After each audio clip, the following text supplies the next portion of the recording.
আমরা একটু নরওয়ের দুজন মেইন যে কি স্ট্রাইকার বা কি ফিগার তাদেরকে নিয়ে একটু আমি আলাপ করতে চাই। Erling Haaland 3 match 5 goal, on target shot 14টা। আজকেও গোল দিবে guaranteed. Okay, so Ahmed Sheikh এখন টিভি স্টুডিওতে বলে গেলেন যে হালান্ড একটা গোল করবে, সো স্কোর লাইনে তার মানে ব্রাজিল ক্লিন শিট রাখছে না। ওকে, দ্যাটস ইট।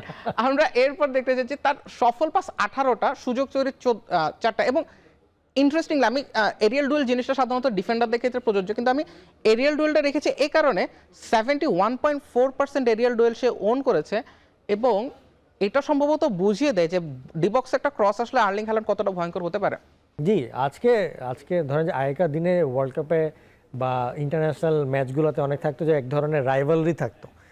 আজকের ম্যাচে আমরা এই ওয়ার্ল্ড কাপের সবচেয়ে বড় রাইভালরি দেখবো, সেটা হচ্ছে যে গ্যাব্রিয়েল ভার্সেস আর্লিং হালান্ড, যাদের কিনা ম্যানচেস্টার সিটি আর আর্সেনালের এক ধরনের ঝামেলা সারা বছর ধরে থাকে। এবং এটা আজকে দেখতে খুবই মানে প্রাণবন্ত হবে, এটা আমার ধারণা। এবং মানে হালান্ডের যে ব্যাপারটা যে মানে তারা ও যেভাবে হোক যে কোনো না কোনো জায়গা থেকে ও গোল বার করবেই। এবং মানে নরওয়ে টিম, এটা আমি প্রথম থেকে বলে আসছিলাম যে নরওয়ে হচ্ছে এবারে ওয়ার্ল্ড কাপের ডার্ক হর্স। এবং আমার মানে আইডিয়া অনুযায়ী আজকে তো তারা গোল তো দিবেই, এবং সম্ভাবনা আছে আজকে ব্রাজিলকেও হারিয়ে দিবে, কারণ তাদের যে মিডফিল্ড এবং তাদের যে ডিফেন্স লাইন আছে, মানে ব্রাজিলের যদি ইনজুরি ফ্রি থাকতো সবাই, যদি ফুল স্কোয়াড থাকতো এবং নেইমারও ফুল ফিট থাকতো, তাহলে আমি বলতাম যে হ্যাঁ ব্রাজিল খুব সহজেই এই ম্যাচ হয়তো বের হয়ে আসবে তাদের এক্সপিরিয়েন্স দিয়ে।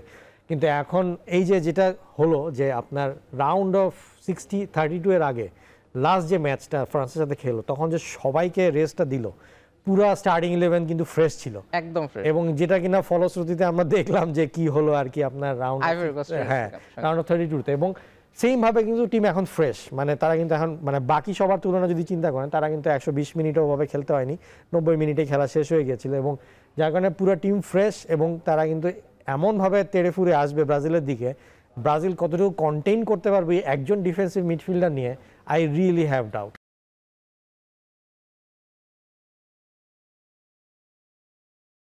আপনি যখন ডিফেন্সিভ মিডফিল্ডের কথা আসছেন, তখন সেই ক্লাসিক নাম্বার 10 এ ফেলে যেত, এবং নরওয়েতে ক্লাসিক নাম্বার 10 এবং ক্যাপ্টেন সামব্যান্ডেও যার হাতে থাকে, তিনি হচ্ছেন আমাদের খুবই পরিচিত মার্টিন ওডেগার্ড। আমি মার্টিন ওডেগার্ডের তাকে যদি কেউ নামেও না চিনে, তাহলে বলতে হবে যে এবারে যে দর্শকদের যে সেলিব্রেশন, ভাইকিং রো সেলিব্রেশনে যে ড্রাম বাজে, সেই ড্রাম বাদক, আমরা সেই মার্টিন ওডেগার্ডের ড্রাম বাদক। কোনো গোল নেই, 3টে অ্যাসিস্ট। এবং এই জায়গাটাতে আমি আপনার কাছে আসতে চাচ্ছিলাম যে এক্সপেক্টেড অ্যাসিস্ট মাত্র 0.86, এবং সেখান থেকে 3টে অ্যাসিস্ট বের করে নেওয়া। 0.86 মানে হচ্ছে আমি কতটা মানে তার খেলার ধরন হচ্ছে কতটা অ্যাসিস্ট তিনি করতে পারেন। 0.86 থেকে 3টে অ্যাসিস্ট বের করে নেওয়া, অডেগার্ডের ক্রিয়েটিভিটি মনে হয় আলাদা একটা প্রশংসা করতে হয়।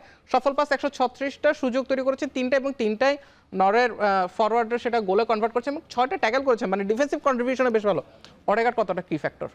বিশাল বড় কি ফ্যাক্টর। তার কারণ হচ্ছে যে আপনার টিমে ওয়ার্ল্ডের সেরা স্ট্রাইকার থাকতে পারে, কিন্তু সেই সেরা স্ট্রাইকারকে তো বল দিতে হবে, এবং যদি সে বল না পায় সে তো কিছু করতে পারবে না। এরকম অনেক উদাহরণ আছে যে দুর্ধর্ষ স্ট্রাইকার কিন্তু কখনো বড় স্টেজে ভালো করতে পারেনি, তার কারণ তাকে সাপ্লাই দেওয়ার মতনই বল ছিল না। যেরকম ধরেন জলাটান ইব্রাহিমোভিচ, সুইডেনে কখনো ওই লেভেলের বলই পায়নি।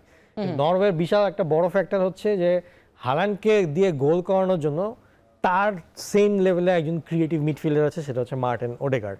এবং সে শুধু বল যে আপনার ক্রিয়েটিভ পাসগুলো দেয় তা না, সে তার দুই উইংকে যেভাবে ইউজ করে এবং পুরো ম্যাচটাকে যেভাবে কন্ট্রোলে রাখে, কারণ আপনার অ্যাট দ্য সেম টাইম ম্যাচটা কন্ট্রোলে রাখাটা ইজ ভেরি ইম্পর্ট্যান্ট, এবং সে সেটা করতে পারে। তার ড্রিবলিংও ভালো, তার বডি মুভমেন্টও ভালো।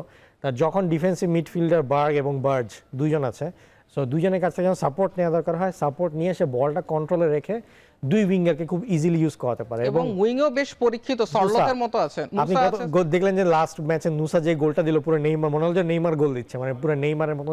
আরেকটা হচ্ছে স্লট, যে কিনা অ্যাথলেটিকো মাদ্রিদে খেলে। এই দুই উইঙ্গারকেও যে সুন্দরভাবে কিভাবে ইউজ করতে হবে, তো সেইটাও মার্টিন ওডেগার্ড খুব ভালো করে জানে। যার জন্য মানে হালান্ডের কাছ থেকে আমরা শুধু দেখি যে একটা ট্যাপ ইন গোল দিচ্ছে বা ছোঁয়া দিচ্ছে, ইজ জাস্ট অ্যাবাউট যে সুন্দর পাসটা দুই উইঙ্গারের কাছে যাচ্ছে।